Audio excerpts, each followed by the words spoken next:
সূরা আল কিয়ামা। বিসমিল্লাহির রহমানির রহিম। রহমান রহিম আল্লাহ তাআলার নামে।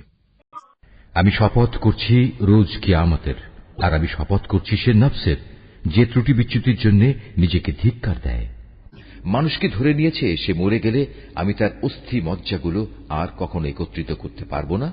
অবশ্যই আমি তা পারব। আমি তো বরং তার আঙুলের গিরাগুলো পুনর্বিন্যস্ত করে দিতে পারবো। এ সত্ত্বেও মানুষ তার সম্মুখের দিনগুলোতে পাপাচারে লিপ্ত হতে চায়।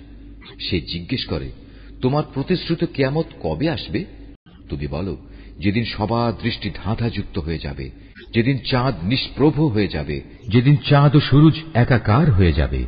সেদিন মানুষগুলো সব বলে উঠবে, সত্যিই তো কিয়ামত এসে গেল। কোথায় আজ পালানোর জায়গা আমাদের? ঘোষণা আসবে, না, আজ পালাবার জায়গা নেই, নেই কোনো আশ্রয়স্থল।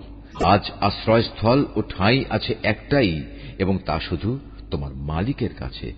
সেদিন প্রতিটি মানুষকে খুলে খুলে জানিয়ে দেয়া হবে কি কাজ নিয়ে সে আজ হাজির হয়েছে আর কি কাজ সে পেছনে রেখে এসেছে। মানুষরা মূলত নিজেদের কাজকর্মের ব্যাপারে নিজেরাই সম্যক অবগত, যদিও সে নিজের স্বপক্ষে বিভিন্ন অজুহাত পেশ করতে চাইবে। হে নবী, তুমি দ্রুত ওহী মুখস্থ করার চেষ্টা করে তোমার জিহ্বা নাড়িও না।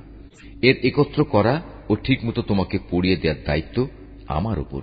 অতএব আমি জিব্রাইলের মাধ্যমে তোমার কাছে যখন কোরআন পড়তে থাকি, তখন তুমি সে পড়ার দিকে মনোযোগ দাও এবং এর অনুসরণ করার চেষ্টা করো। অতঃপর তোমাকে এর ব্যাখ্যা বলে দেওয়ার দায়িত্ব আমার উপর। কখনো না, তোমরা পার্থিব জগৎকে বেশি ভালোবাসো এবং পরকালীন জীবনকে তোমরা উপেক্ষা করো।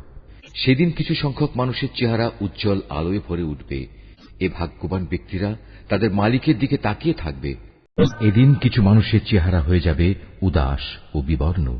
তারা ভাবতে থাকবে, এক্ষুনি বুঝি তাদের সাথে কোমর বিচূর্ণকারী আযাবের আচরণ শুরু করা হবে। কখনো নয়। মানুষের প্রাণ যখন তার কণ্ঠনালী পর্যন্ত এসে যাবে, তাকে বলা হবে, এই বিপদের সময় জাদুটোনা ও ঝাড়ফুঁক দেওয়ার মতো কেউ কি আছে?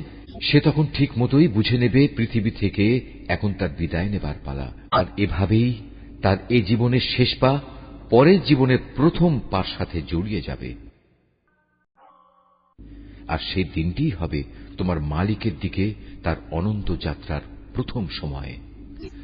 আসলে এই জাহান্নামী ব্যক্তিটি সত্য স্বীকার করেনি এবং সত্যের দাবি মোতাবেক সে নামাজ প্রতিষ্ঠা করেনি, বরং তার বদলে সে সত্যকে মিথ্যা প্রতিপন্ন করেছে এবং সত্য থেকে সে মুখ ফিরিয়ে নিয়েছে। সে অত্যন্ত দম্ভ ও অহমিকা ভরে নিজের পরিবার পরিজনের কাছে ফিরে গেল। আল্লাহ তাআলা বলবেন, হ্যাঁ, এ পরিণাম ঠিক তোমাকেই মানায় এবং এটা তোমারই প্রাপ্য। অতঃপর এ আচরণ তোমারই সাজে, এটা তোমার জন্যই মানায়। মানুষকে ধরে নিয়েছে যে তাকে এমনি লাগামহীন অবস্থায় ছেড়ে দিয়ে রাখা হবে। সে কি এক সময় এক ফোঁটা স্খলিত শুক্র বিন্দুর অংশ ছিল না? তারপর এক পর্যায়ে তা হল রক্তপিণ্ড। অতঃপর আল্লাহ তাআলা তাকে দেহ সৃষ্টি করে সুবিন্যস্ত করলেন। এরপর আল্লাহ তাআলা সে অবস্থা থেকে নারী পুরুষের জোড়া পয়দা করেছেন। এরপরেও তোমরা কি মনে করো আল্লাহ তাআলা মৃতদের পুনরুজ্জীবিত করতে সক্ষম হবেন না?